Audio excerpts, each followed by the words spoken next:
Que Dieu vous bénisse. Bien-aimés abonnés de notre chaîne Le Sel de la Terre.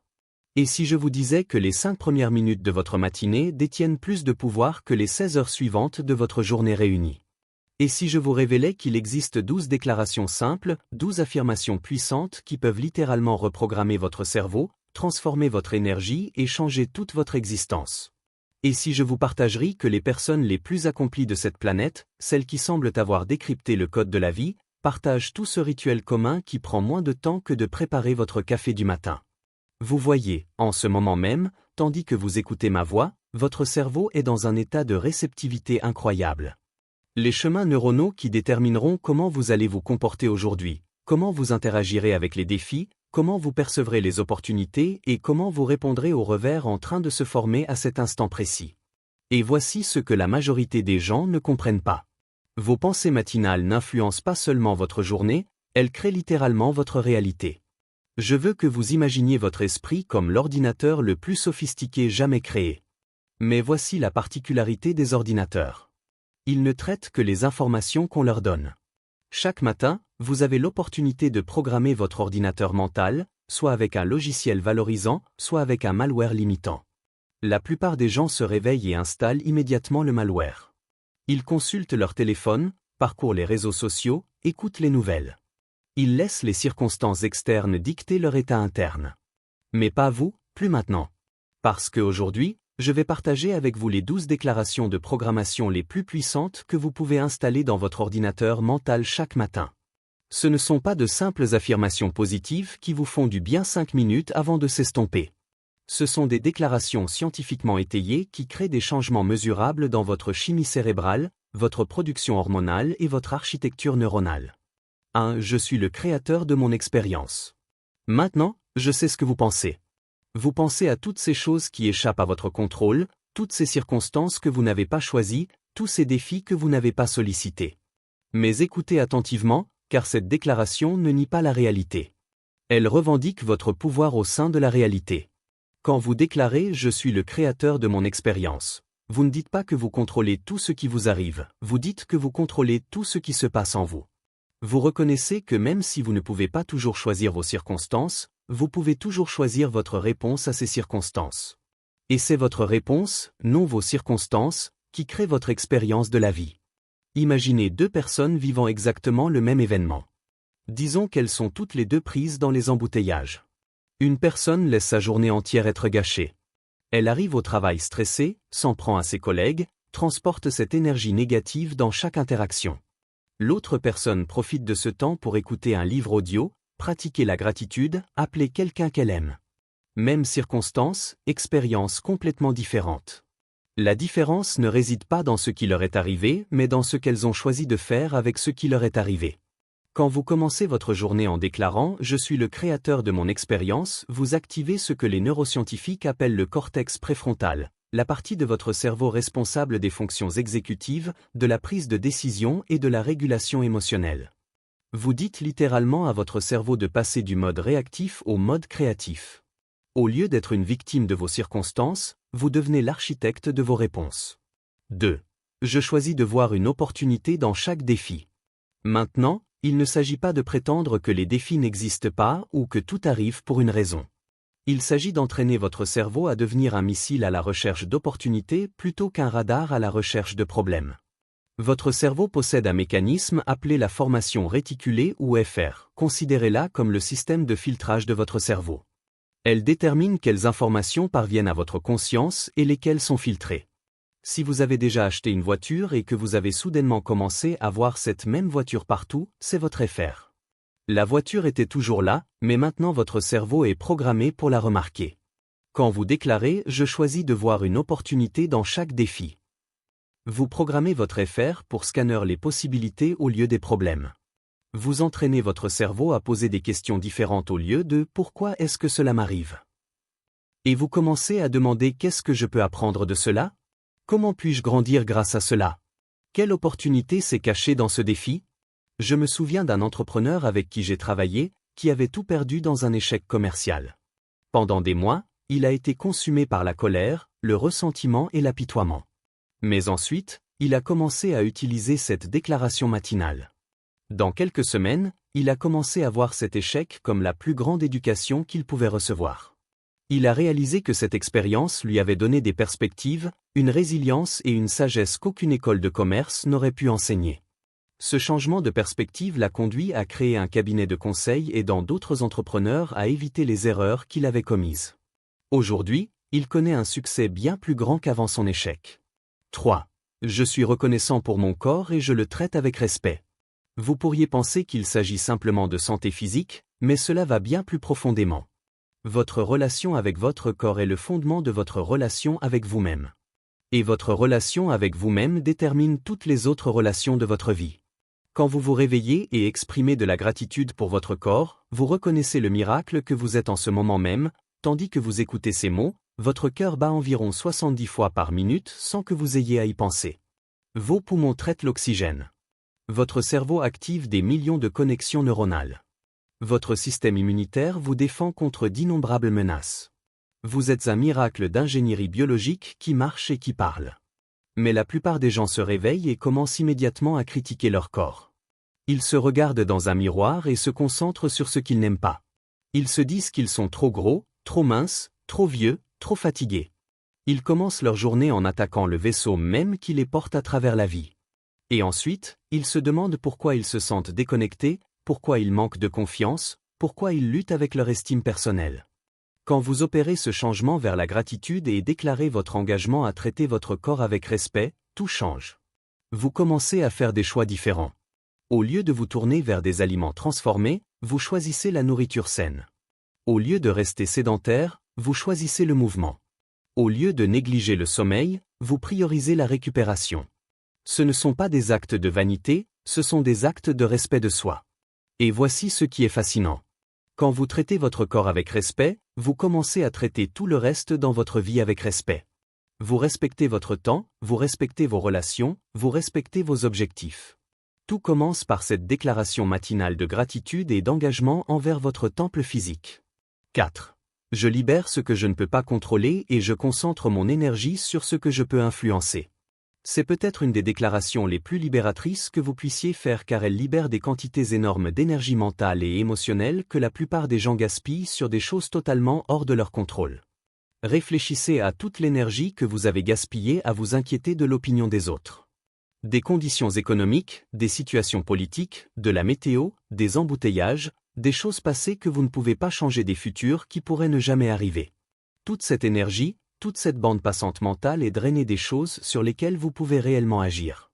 Quand vous commencez votre matinée en libérant consciemment ce que vous ne pouvez pas contrôler, vous pratiquez ce que les psychologues appellent l'acceptation radicale. Vous n'êtes pas passif, vous résignez. Vous êtes stratégique.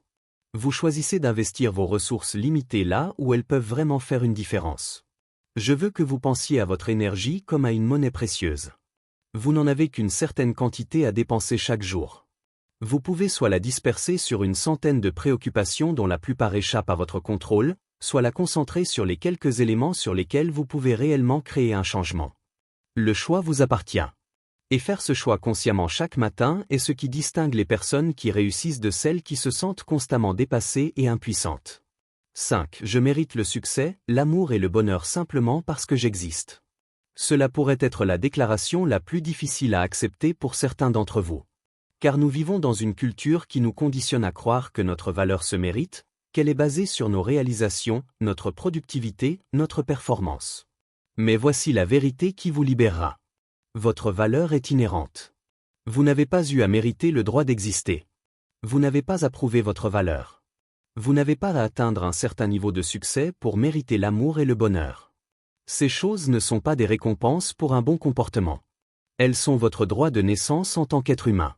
Quand vous commencez votre journée en affirmant votre valeur inhérente, vous changez toute la fondation à partir de laquelle vous opérez. Au lieu d'essayer de prouver votre valeur, vous l'exprimez. Au lieu de chercher une validation externe, vous la générez de l'intérieur.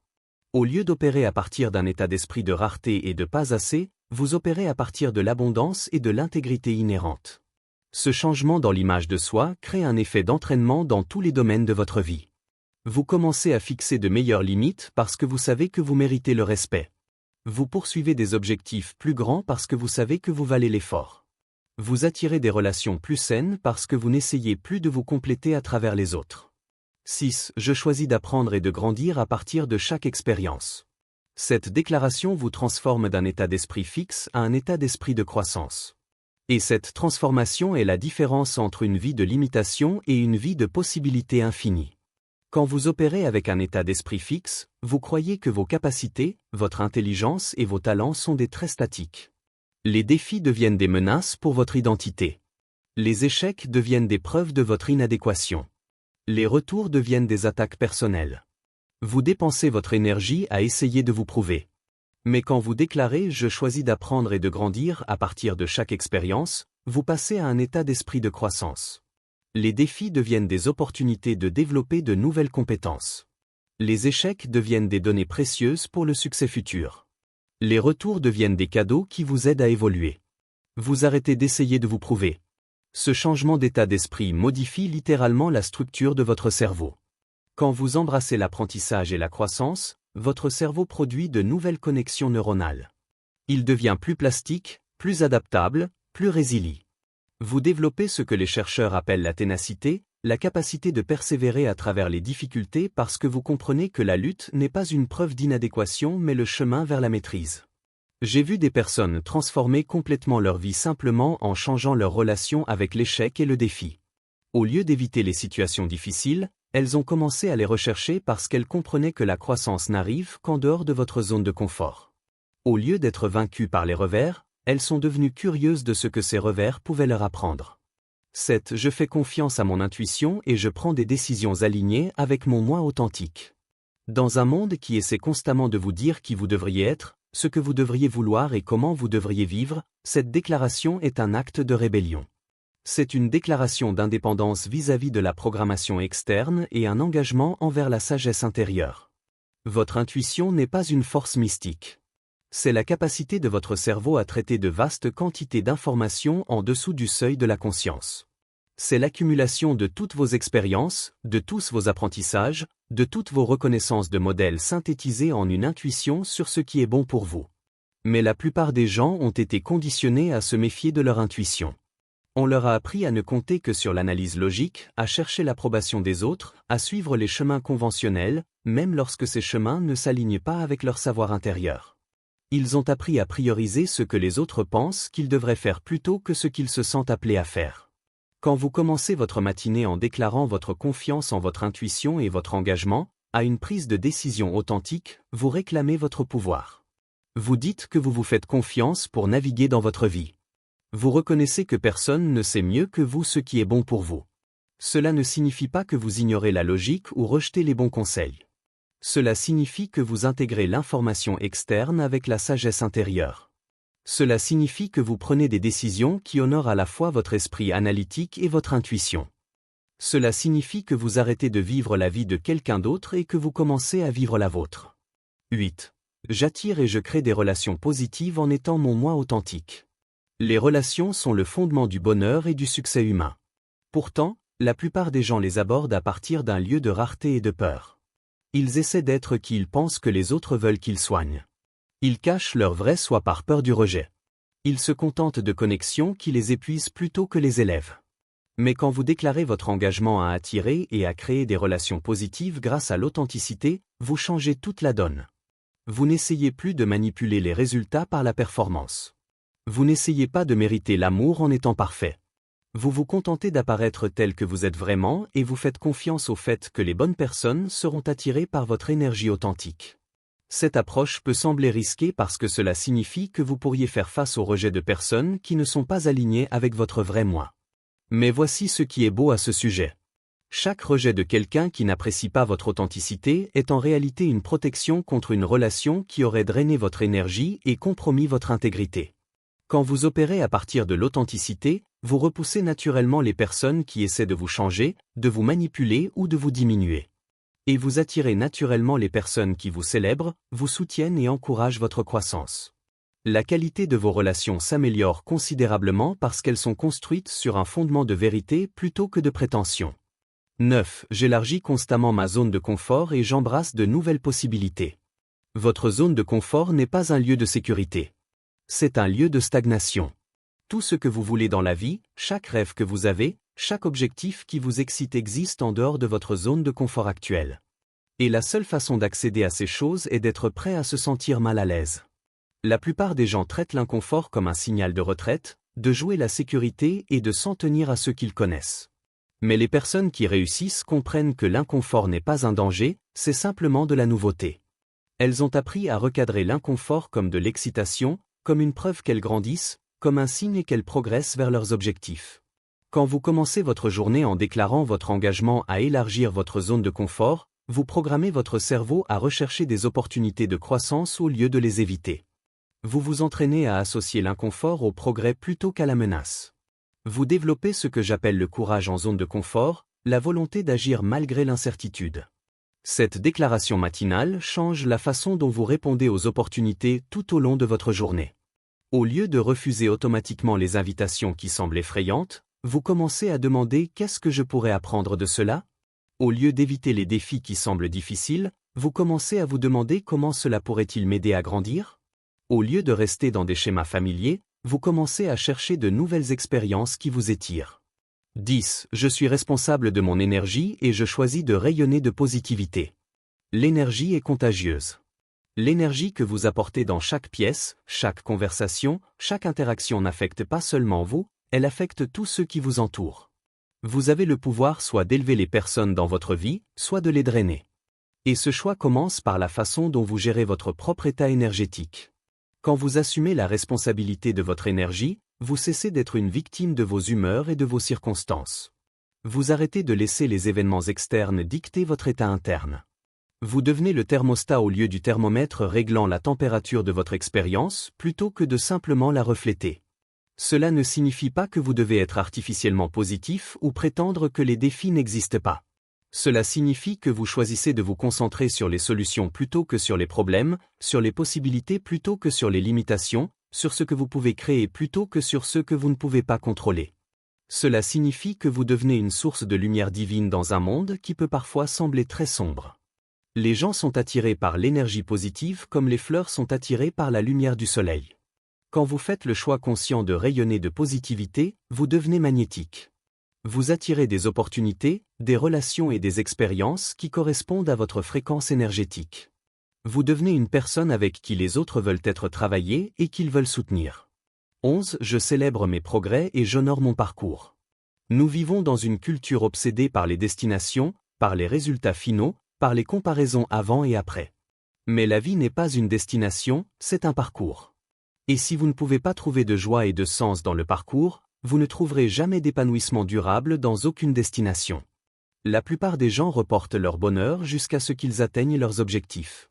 Ils se disent là qu'ils seront heureux quand ils perdront du poids, obtiendront la promotion, trouveront la relation, gagneront de l'argent. Mais c'est une erreur tragique parce que cela rend votre bien-être conditionnel à des résultats externes qui peuvent ou non se produire. Et même s'ils se produisent, la satisfaction est généralement temporaire. Quand vous commencez votre matinée en célébrant vos progrès et en honorant votre parcours, vous choisissez de trouver l'épanouissement dans le processus de croissance plutôt que seulement dans les résultats. Vous reconnaissez que chaque pas en avant, aussi petit soit-il, mérite d'être reconnu. Vous appréciez la personne que vous devenez, pas seulement les choses que vous accomplissez. Ce changement de perspective transforme votre relation avec les objectifs. Au lieu d'être motivé par ce qui vous manque, vous devenez inspiré par ce que vous créez. Au lieu d'être poussé par l'insatisfaction, vous êtes tiré vers l'avant par la curiosité et l'excitation. Au lieu de mesurer votre valeur par vos réalisations, vous trouvez de la valeur dans votre engagement à grandir. 12. Je fais confiance à ma capacité à naviguer dans tout ce que la vie me présente. Cette déclaration est l'expression ultime de la confiance en soi. Pas la confiance superficielle qui dépend que tout se passe comme prévu, mais la confiance profonde qui vient de savoir que vous pouvez gérer tout ce qui se présente. La vie est imprévisible.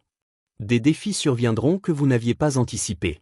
Des plans échoueront, des personnes vous décevront. Les conditions économiques changeront. Des problèmes de santé peuvent émerger.